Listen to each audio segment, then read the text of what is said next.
Hi everybody. I'm happy that none of us forget to meet one another through this session because in the part 1 we saw the lesson forgetting, isn't it? Right. Welcome back to the English e-learning program. Now we are entering to the part 2 of the third prose titled Forgetting by Robert Lind.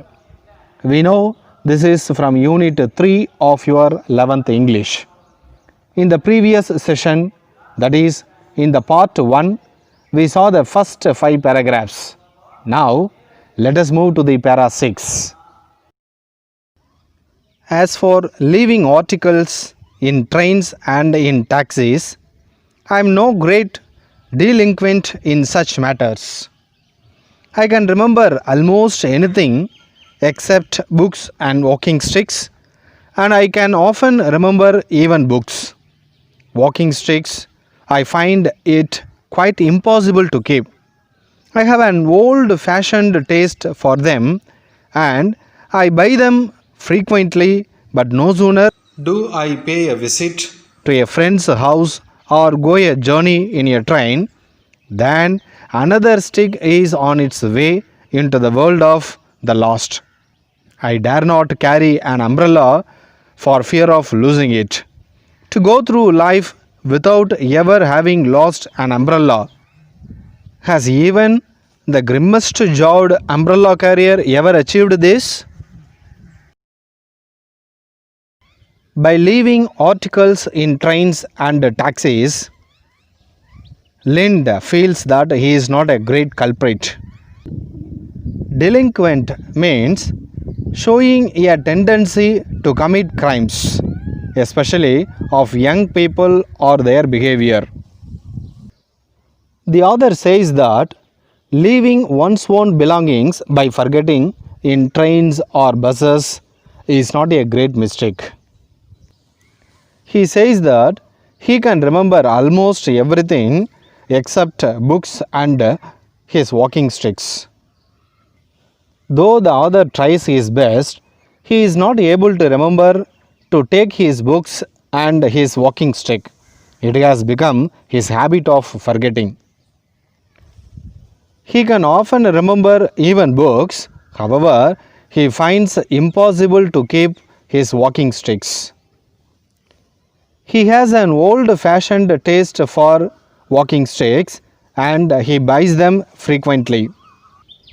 But when he pays a visit to a friend's house or goes a journey in a train, then it will be sure that another stick is going to be lost.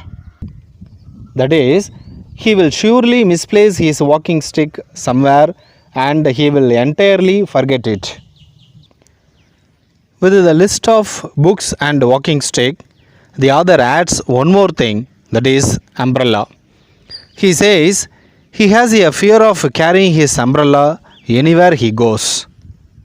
It will be difficult to go through life without losing an umbrella. At the end of this para, the author asks a question. Has even the grimmest jawed umbrella carrier ever achieved this?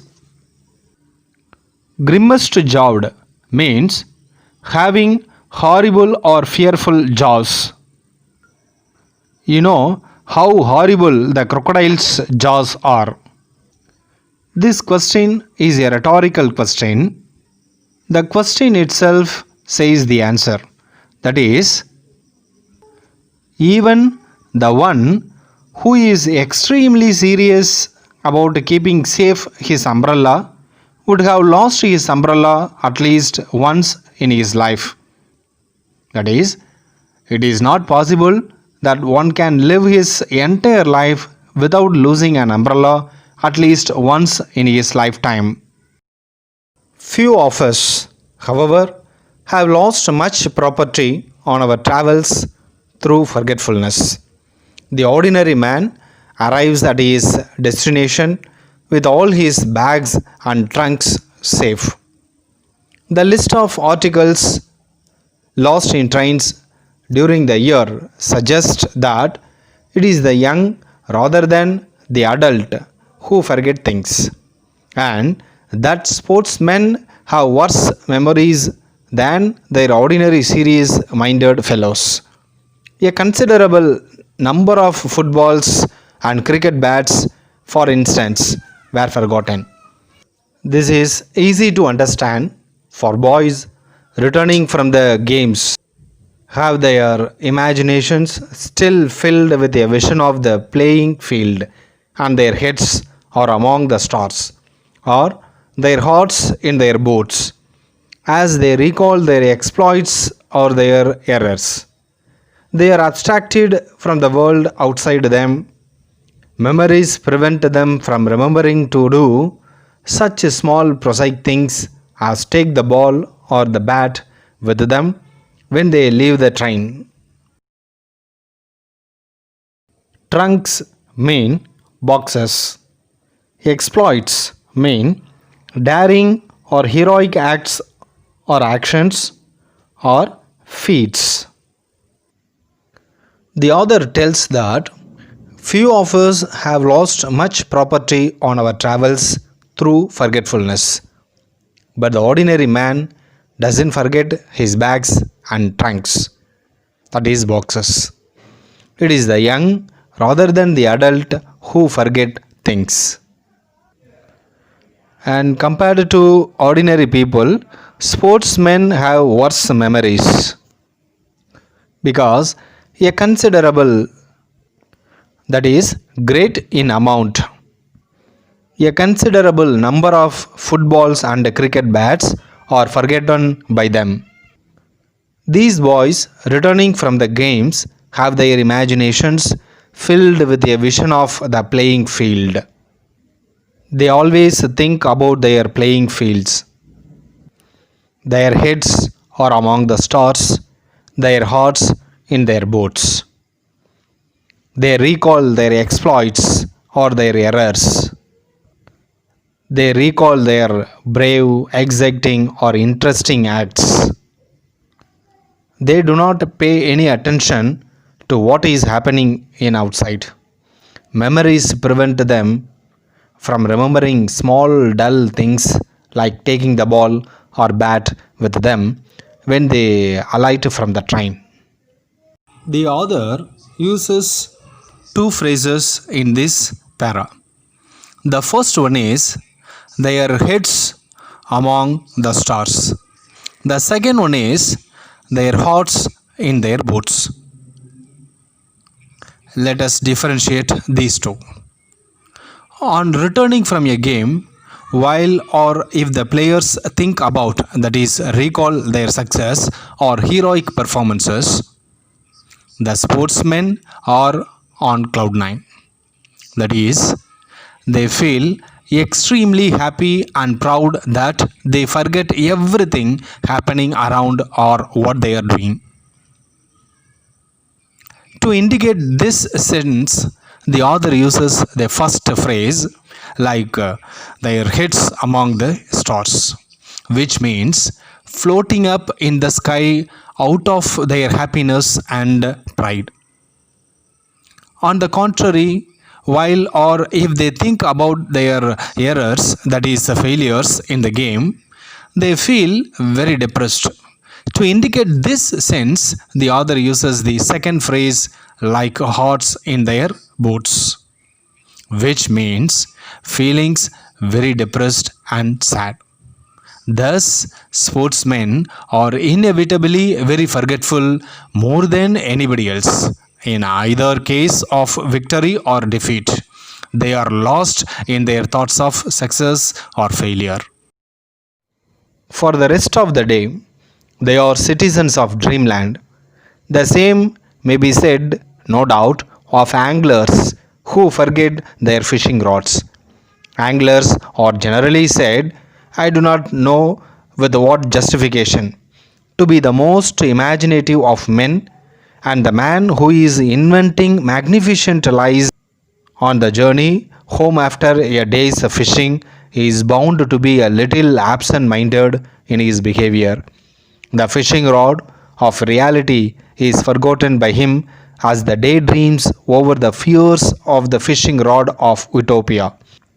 His loss of memory is really a tribute to the intensity of his enjoyment in thinking about his day's sport. He may forget his fishing rod as the poet may forget to post a letter because his mind is filled with matter more glorious. The author says, the sportsmen are the citizens of dreamland for the rest of the day. Besides the sportsmen, the other adds the anglers also. The anglers who forget their fishing rods are also immersed in their dreams. They are the most imaginative men, according to somebody else. The author doesn't know what is the reason behind this. The fishing rod of reality is forgotten by them as they daydream over the fears of the fishing rod of utopia.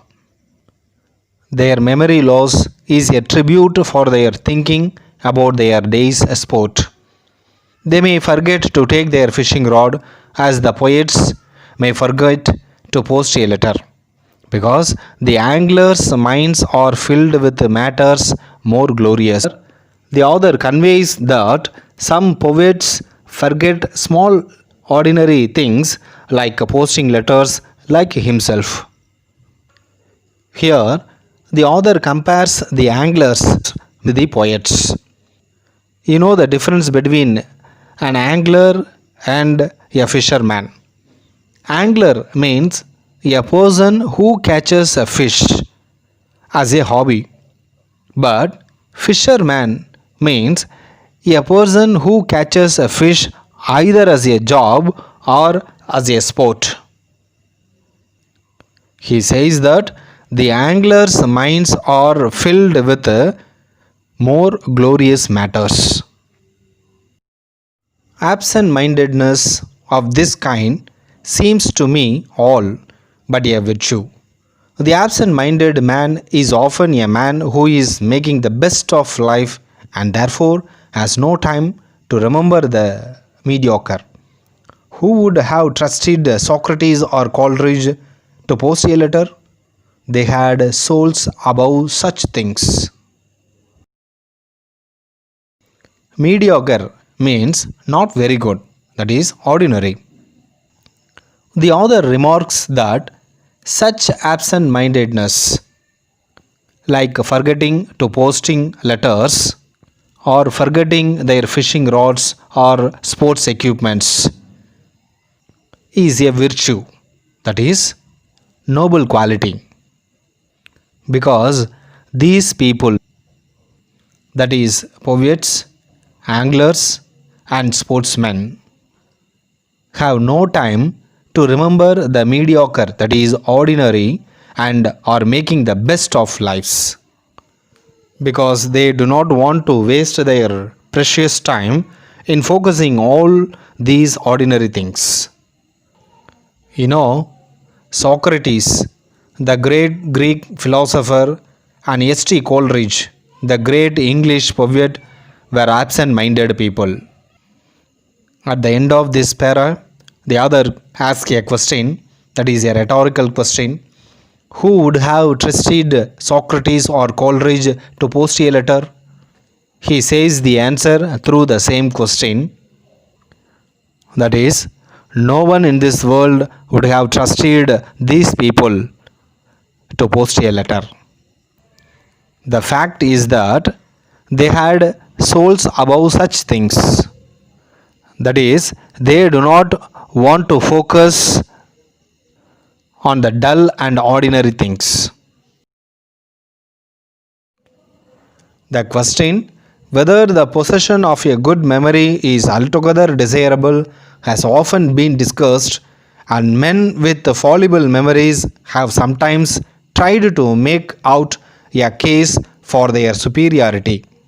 A man, they say, who is a perfect remembering machine is seldom a man of the first intelligence, and they quote various cases of children or men who had marvelous memories and who yet had no intellect to speak of. I imagine, however, that on the whole The great writers and the great composers of music have been men with exceptional powers of memory. The poets I have known have had better memories than the stockbrokers I have known. Memory, indeed, is half the substance of their art. Fallible means capable of making mistakes. The author states that the possession of a good memory is a great advantage for all people. Men with unreliable memories have tried to get along a case for their perfection. A man who is a perfect remembering machine is rarely a man of intelligence. That is, a man who is a perfect in remembering anything may not be a man of intelligence. There are various cases to prove that children or men who had excellent memories but they had no intellect. Many great writers, the great music composers of music, have exceptional powers of memory. Exceptional means unusually good or outstanding. The author also says that the poets who known to him have had better memories than the stockbrokers. Stockbroker means a person or an organization that buys and sells shares for other people. The author also adds that memory is half the substance of their art.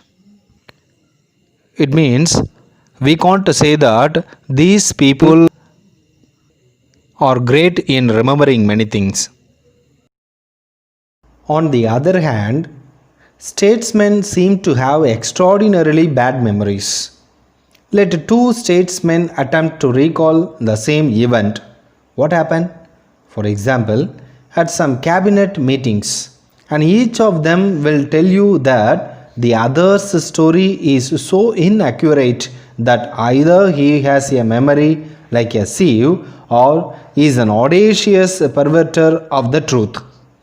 The frequency with which the facts in the autobiographies and speeches of statesmen are challenged suggests that the world has not yet begun to produce ideal statesmen, men who, like great poets, have the genius of memory and of intellect combined. Not only the above mentioned people like anglers, sportspersons, and the poets, but also some statesmen are added in this list. The author says that, on the other hand, statesmen have extraordinarily bad memories. Statesmen are nothing but politicians. He says politicians have only poor memories. He humorously states that if we ask two statesmen to recall a same event at a cabinet meeting, each of them will tell the other's story is wrong. The author uses a phrase like audacious perverter of the truth. Audacious means willing to take risks or to do something shocking. The synonymous word for this term is daring. Perverter means a person who lacks morals. Sometime after knowing the behavior of some politician leaders, we have confirmed that they are the audacious perverters. We know some politicians' speeches, their motto, principles, and aims are only on the basis of election and for getting votes. After the election, they will completely forget all their promises. Often, the facts in the autobiographies and speeches of statesmen, that is, politician leaders, are challenged. that is questioned. We don't know all of them follow their principles in their real lives. It shows that they have very poor memory. In this way, the author remarks that the world has not yet produced ideal statesmen, that is, the perfect politician leaders, especially the men who have the combination of genius, memory, and intellect. At the same time, ordinarily good memory is so common that we regard a man who does not possess it as eccentric. I have heard of a father who, having offered to take the baby out in a perambulator, was tempted by the sunny morning to pass on his journey and slip into a public house for a glass of beer. Leaving the perambulator outside, he disappeared through the door of the saloon bar. A little later, his wife had to do some shopping, which took her past the public house, where, to her horror, she discovered her sleeping baby. Indignant at her husband's behavior, she decided to teach him a lesson. Ordinarily, good memory is very common. Ordinarily here means normally or usually. We consider a man without good memory as eccentric. Eccentric means tending to act in strangely. The author narrates a very funny story of a father who takes his baby out in a perambulator in the morning. Perambulator means a small vehicle on four wheels for a baby to go out in, pushed by a person on foot. The clipped word for this term is pram, P-R-A-M. When the father was crossing near a public house, that is a pub, he was tempted for a glass of beer. That is, he wanted to take a glass of beer. He left that baby carriage outside in the street and went into the public house. After some time, his wife came that way for shopping. She was horrified to see her sleeping baby in the perambulator. She was so angry with her husband that she decided to teach him a lesson and wheeled away the perambulator. That is, she took her baby to her house. She wheeled away the perambulator, picturing to herself his terror when he would come out and find the baby gone. She arrived home, anticipating with angry relish the white face and quivering lips that would soon appear with the news that the baby had been stolen. What was her excitation, however, when just before lunch her husband came in smiling cheerfully and asking, "Well, my dear, what's for the lunch today?" Having forgotten all about the baby and the fact that he had taken it out with him.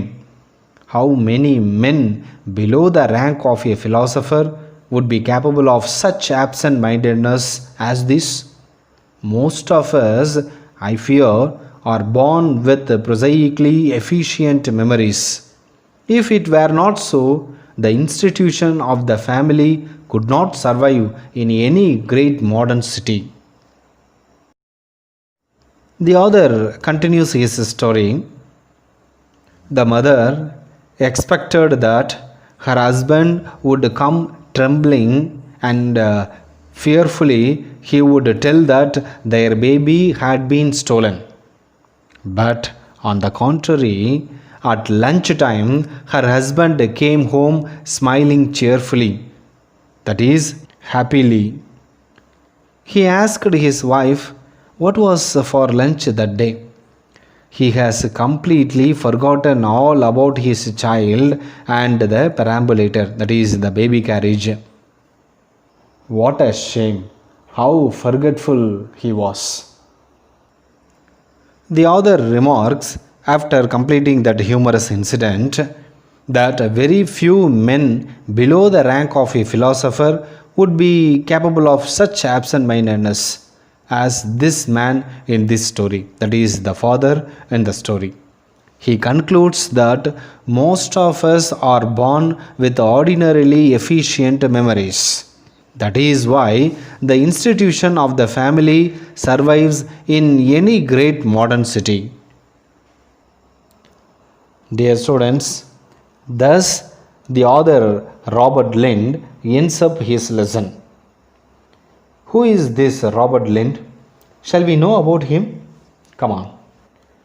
The full name of Robert Lind is Robert Wilson Lind. He was born in the year 1879 and died in the year 1949. He was an Irish writer.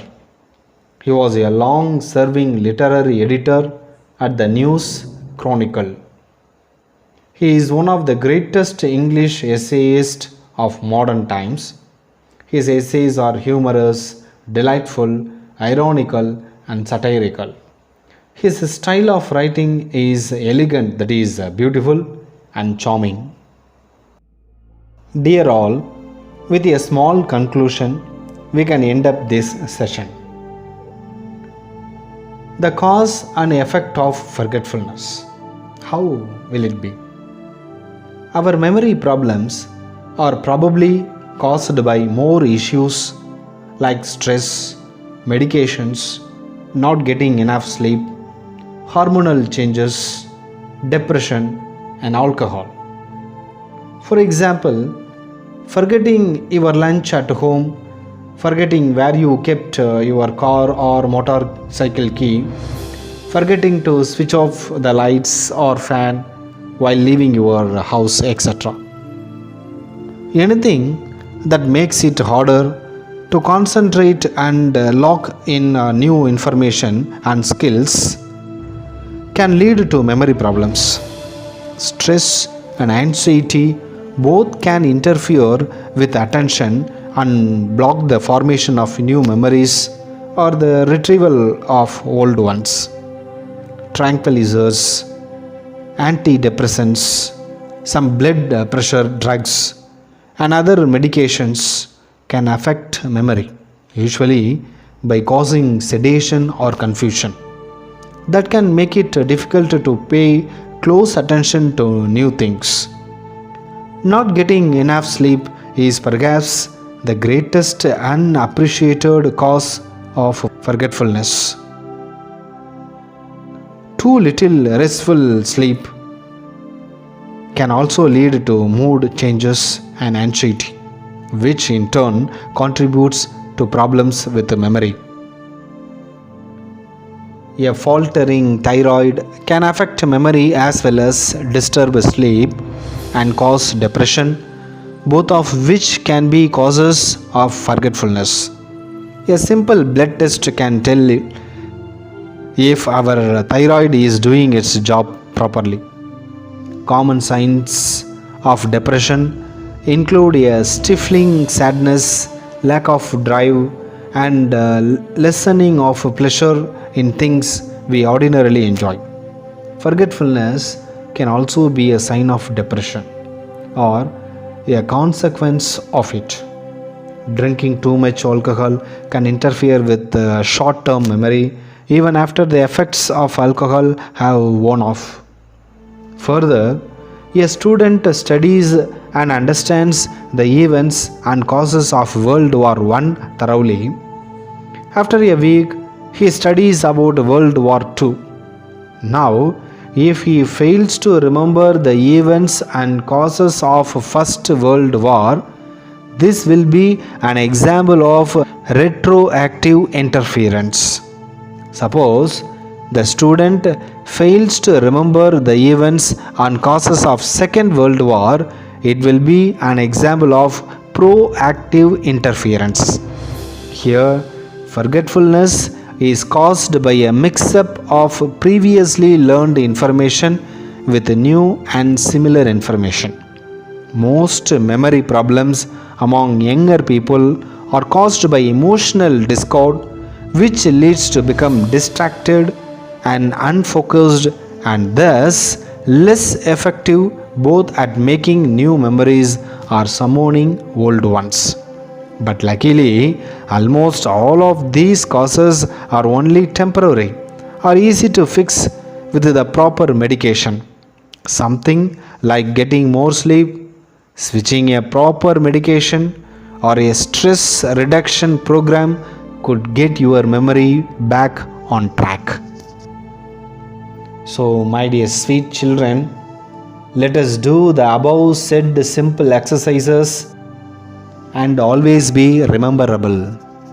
With this satisfaction, I wind up this session. Meet you in the next session. Until then, take care. This is Noheswaran. Bye bye.